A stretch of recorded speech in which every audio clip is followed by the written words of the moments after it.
in this next video, we're going to be making Shoyu Chicken, one of Hawaii's classic dishes that everyone should have in their repertoire.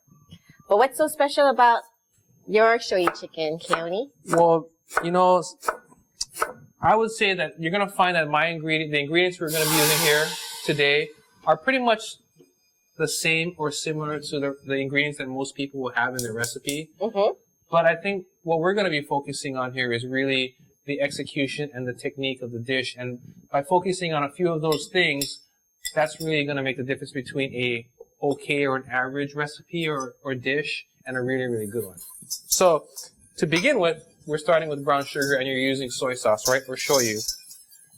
And we're using a high quality shoyu in this dish here. We're using Yamasa shoyu. And I like to use that personally because I believe it has great flavor and adds more than just saltiness to the dish. Okay? The other thing that we did is you're using brown sugar, and instead of water, you're going to be using chicken broth. Okay? So chicken broth, again, this is a chicken dish and it needs liquid, so we're going to go ahead and we're going to start with broth, which is already flavor, as opposed to water, which has no flavor. So we're starting with flavor and we're going to continue to build flavor on flavor. Okay, and now I have to put 4 cups. Correct. So. Oh, okay, so the neat thing about it, this container here is 32 ounces. Okay. 32 ounces is 4 cups. Oh, good, 1 quart, easy. So just go for it. Okay. Pour the whole thing in there. That makes it easy. Yep. And you can use your favorite chicken broth or chicken stock, or, you know, if you really want to go the distance, you can make your own and have a really, really well reduced one. But at the end of the day, starting with a flavored broth is going to give us already more flavor, so that we're not just trying to derive flavor coming out of the chicken that's going in there. Okay? So what's the secret to making the best shoyu chicken? Well, that's the start. Starting with good ingredients, starting with great product, right? And as we go through the process, you'll see some other things that we're going to do to just make it a better executed dish. Okay. Now, lots of times when you do recipes at home, or a lot of people are doing, is they're going to just take everything and just go ahead and dump it in, right? And as you can see, what we're doing here is you've added the ingredients. You're kind of making sure that the sugar is dissolving in there. Yes. You can go ahead and throw these ginger pieces in here. Now, a lot of times at home, you'll just take a big hunk of ginger, smash it, and throw it in, right? I'm slicing the pieces a little bit thinner because I'm going to try to increase the surface area of the ginger to get better extraction into the broth. And you don't need to peel the skin off? No need, because we're going to be taking this out later. It's going to be strained out later. Oh, okay. So I have also garlic cloves, and we're going to go ahead and smash that and put that in the broth as well. And you're going to strain this out also? All this is going to be strained out. Okay. We really want to get the flavor out of this product here. So go ahead and, as I smash this, you can go ahead and put it in. Okay.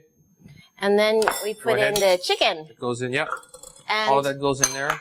So this was frozen chicken thighs you bought? These were, like in the stores, right?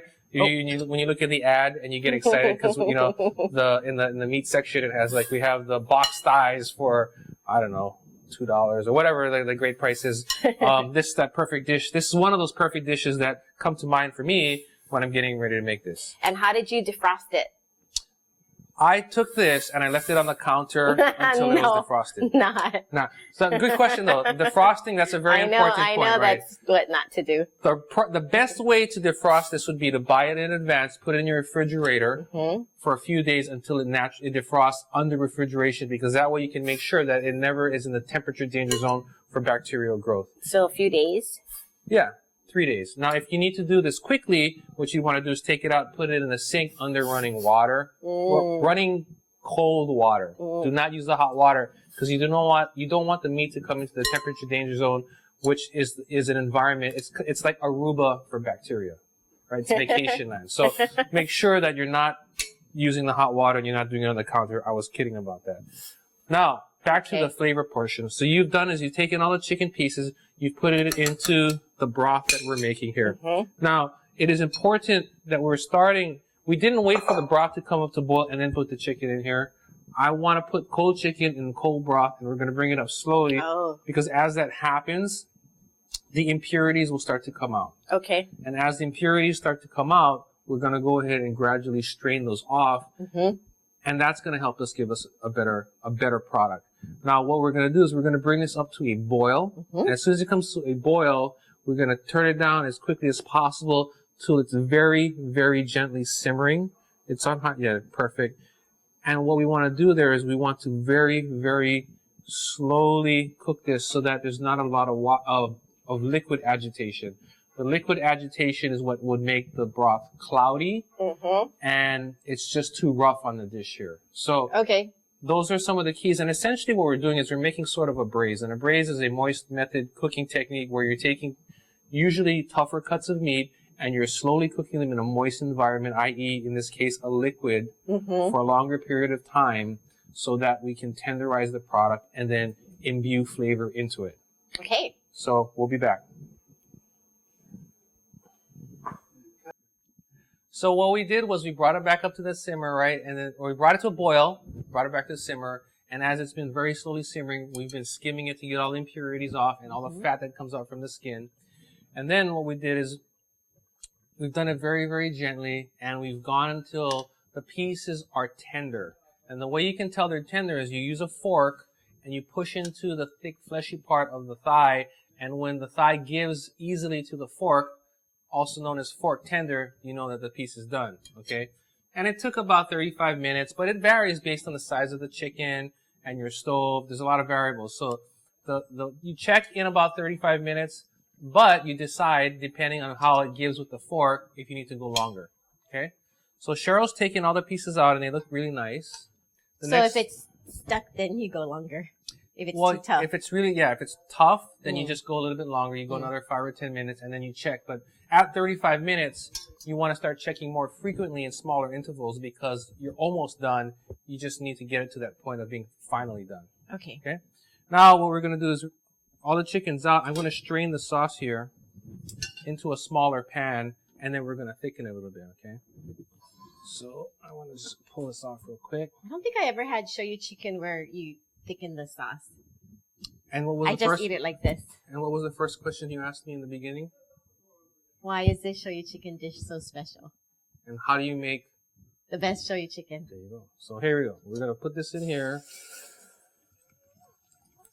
So that catches all the ginger and those big pieces. And by now, all of that flavor should be out, and it should be in the sauce. In the sauce, right? So I'm going to bring this burner up to high, and then we're going to thicken it. Now, I have a slurry here. This is a slurry. And a slurry is cornstarch, or it's technically a pure starch and water. In this example, it's going to be using cornstarch. And the recipe calls for equal portions. And what you're looking for is the consistency of like half and half, almost like heavy cream. Okay, that's what you're looking for. Okay. And then we're gonna just whisk some of it in here to create a glaze. I'll whisk. Okay. Now here's the thing. What's important about when you're thickening with a slurry, it only thickens all the way if you have it at a full boil. Oh, okay. So if you were to pour it in and it kind of sort of boiled or it didn't come to a boil, and you think, oh, it's not thick enough, and you just keep adding, when it comes to full boil, you have a nice block because it finally fully thickens. So it's fully boiling now. Start whisking. And I'm going to add a little at a time. Whisk, whisk, whisk, whisk. So see how when I dropped it in, it stopped boiling because the temperature dropped, right? You wait till it comes back to a boil. Oh, okay. Don't keep putting it in. Right. What do we got? What do we got? Take a look. See, it's not. There it is, boiling. It's coming to, but see how it's not. You want it to be a full boil. Right. You see how it's starting to thicken now? See that? Oh, okay. I mean, if you don't, you can say so too. I guess it's a little thicker. Right. So we're gonna put a bit more. And you wait till a full boil. Right. It's even as it comes to a boil. It's even. So how do you know when it's ready? That's a judgment call that you make on your own. That's your call. What I'm looking for on a sauce to glaze like this, it should be a light glaze and it would coat the back of a spoon. Oh, okay. And what I'm looking for is almost I'm gonna put just a little bit more. Go ahead and whisk. It should be almost like you know, the sauce that you get when you go to Chinese restaurants when it's on the noodles and stuff like that. That's kind of what you're looking for. There's a spoon. You can do it. You want to do the coat test? Yeah. Okay. We're going to do the spoon coat test. Right? Okay. So you would put it in here, and you want to see that. See how it glazes the spoon that's nicely? nice. That's ready. Yeah. So I guess, you know, back to your original question, what we were talking about was, you know, what's going to make this chicken better, or how to make a better chicken. I think the ingredients don't need to be messed with outside of the quality, but the shoyu, brown sugar, you know, instead of using water, I use stock. And then it's applying care and love to the dish as you're making it, right? Which we've done a lot of, right? And its presentation. Well, yeah, but I mean, if it looks good and it tastes junk, it doesn't matter, right? So now what I'm going to do is we're going to glaze some of this. And see now what it's doing is it's nice and shiny. We're shining the chicken up. We got this is where all the flavor is also. Yeah. So what I usually do when I'm making this is I will glaze it to get a nice color on there for plating it. But then I save the rest of the sauce in here and I don't give it to anyone because I put it on my rice later on.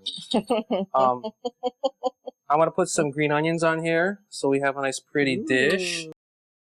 So here we have our wonderfully cared for shoyu chicken. And I'm giving you 3 pieces because I know you have a healthy appetite.